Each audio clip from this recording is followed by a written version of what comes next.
کوئی پہاڑ، کوئی چٹان نوجوانوں کی راہ میں حائل ہے اور رکاوٹ بن رہی ہے، تو نوجوان کے پاس وہ کلیجہ اور قلب و جگر ہے، اس کے پاس وہ ہمت اور شجاعت ہے، اس کے پاس وہ جگرہ ہے، اس کے پاس وہ جوشیلا خون ہے، اس کے پاس جذبات کی عمر ہے، اس کے پاس جنون ہے کچھ کرنے کا، آگے بڑھنے کا، ترقی کا، خوشحالی کو حاصل کرنے کا، اپنی پزمردہ اور اپنی بیدار الگ قوم کو جو بیدار نہیں ہے اس قوم کو بیدار کرنے کا، ترقی کے منازل پر لا کر کھڑا کرنے کا اگر کوئی ہنر رکھتا ہے وہ نوجوانوں کا طبقہ ہے اور نوجوانوں کا شعبہ ہے۔ اسی لیے قرآن کریم میں اللہ رب العزت والجلال نے چند ان نوجوانوں کا تذکرہ امت کی اصلاح کے لیے اور نوجوانوں کو راہ دکھانے کے لیے ان کا واقعہ ذکر فرمایا، جنہیں ہم اور آپ اصحاب کہف کہتے ہیں۔ قرآن کریم نے یہ نقشہ کھینچا، انہم فتیۃ آمنوا بربہم وزدناہم ھدی، یہ چند نوجوان تھے جو شرک کے ماحول میں، بت پرستی کے ماحول میں، جو اعلاء کلمت اللہ کی دشمنی کے ماحول میں اللہ پر ایمان لائے، اور پھر اللہ نے ان کے حوصلوں کی وجہ سے، ان کی مخلصانہ نیت اور ان کے حسن عمل کی بنیاد پر اللہ نے ان کے دلوں کو مضبوطی اور طاقت عطا فرمائی۔ یہ چند نوجوان تھے، ایک زمانے میں اس شہر میں مشرکوں کی حکومت تھی، حق پرست لوگ وہاں اکثر نہیں بستے تھے، وہاں کا بادشاہ بھی مشرک تھا اور اسلامی خیالات سے متصادم خیالات رکھنے والا تھا، اور اس نے ایمان لانے پر پابندی عائد کر رکھی تھی۔ ایمان لانا اس کی حکومت میں جرم تھا، اسلام کا قبول کرنا اس کے یہاں پسندیدہ نہیں تھا، بلکہ اس کے یہاں سزا کا سبب اور باعث تھا۔ ایسے ماحول میں سب لوگ ڈر رہے تھے، کوئی اگر ایمان پر قائم تھا، ڈر کر اس نے ایمان سے رخ موڑ لیا اور اس نے ایمان ترک کر دیا، غیروں کی تہذیب اور ان کے دین کو اختیار کر لیا۔ جب ایسے ماحول میں پورے ملک میں اسلام اور ایمان مخالف ہوائیں چل رہی تھی، کوئی اسلام قبول کرنے والا یا اسلام کا ایمان کا اظہار کرنے والا کوئی مرد جاباز اور مرد قلندر موجود نہیں تھا۔ ایسے وقت میں چند نوجوانوں کو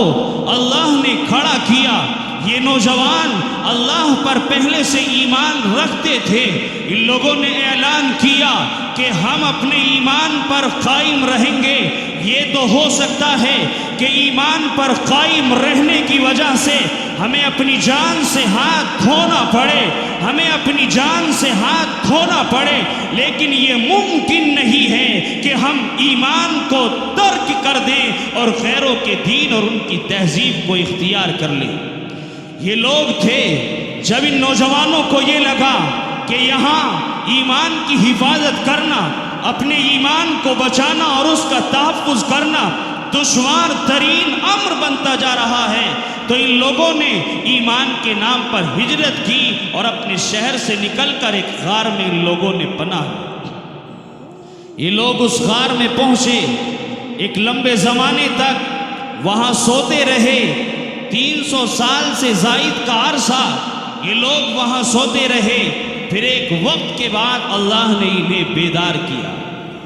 یہ لوگ بیدار ہوئے۔ جب بیدار ہونے کے بعد بھوک پیاس کا احساس ہوا تو اپنے ساتھیوں سے مشورہ کیا کہ بھوک پیاس کا احساس ہے،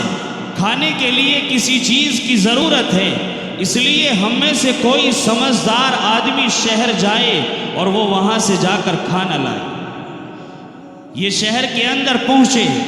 وہاں سے کھانا لیا۔ جب پرانے زمانے کے سکے اس دکاندار کو دیے، اس دکاندار نے بڑی عجب کے ساتھ، حیرانی کے ساتھ، عجیب و غریب انداز سے اس نوجوان کو اور ان سکوں کو دیکھا۔ اور اس نے پوچھا کہ یہ سکے تمہارے پاس کہاں سے آئے ہیں؟ اس نے کہا کہ یہ سکے ہمارے پاس محفوظ ہیں، یہ سکے ہمارے پاس اسی ملک اور اسی شہر کے ہیں۔ اس نے اپنی برابر والے دکاندار کو دکھایا، ہوتے ہوتے یہ معاملہ شاہی دربار تک پہنچ گیا۔ شاہی دربار میں ان نوجوانوں کو طلب کیا گیا اور ان نوجوانوں کو بلانے کے بعد ان سے ان کے نام معلوم کیے گئے۔ جس وقت یہ شہر سے نکلے تھے تو اس وقت کے بادشاہ نے ان کے نام تختی پر لکھوا کر شاہی خزانے کے اندر محفوظ کرا دیے تھے۔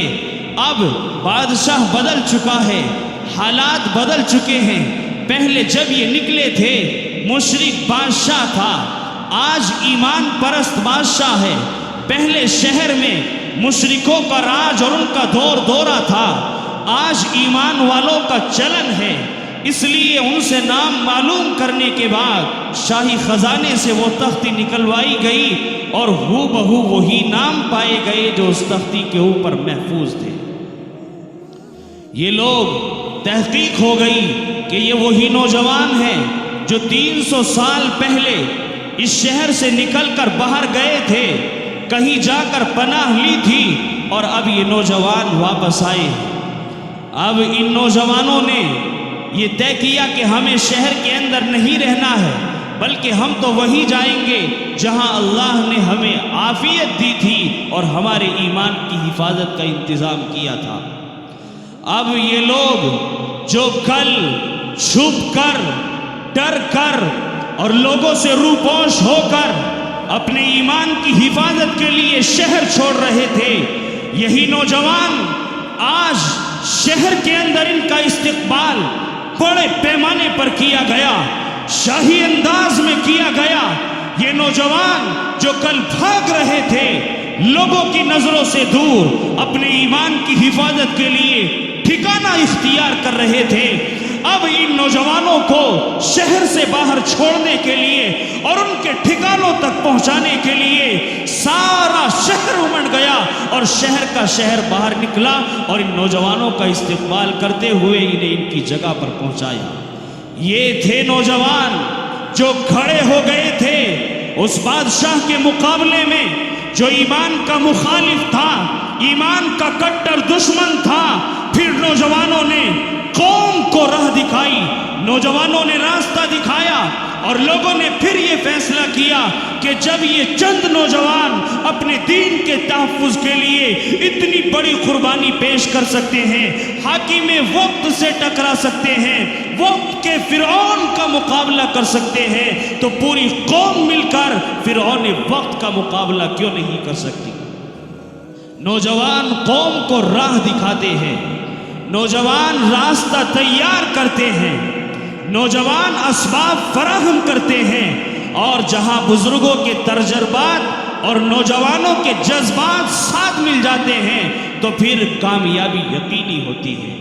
بزرگوں کے تجربات، ان کے مشورے ہو، ان کی بہترین رائے ہو،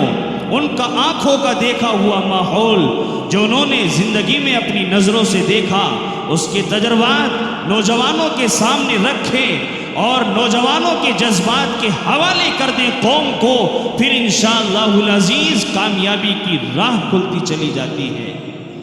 لیکن دکھ اور افسوس کی بات یہ ہے کہ آج اس قوم کا سب سے زیادہ غافل کوئی طبقہ اگر ہے تو وہ نوجوانوں کا طبقہ ہے، اور یہ قوم کی بربادی کی، قوم کی پسپائی کی، قوم کی تنزلی کی اور قوم کے انحطاط کی پہلی اور بلند وجہ ہے کہ جس قوم کا نوجوان بے راہ روی اختیار کر لیتا ہے اس قوم کو برباد ہونے سے اور پسپائی سے کوئی نہیں بچا سکتا۔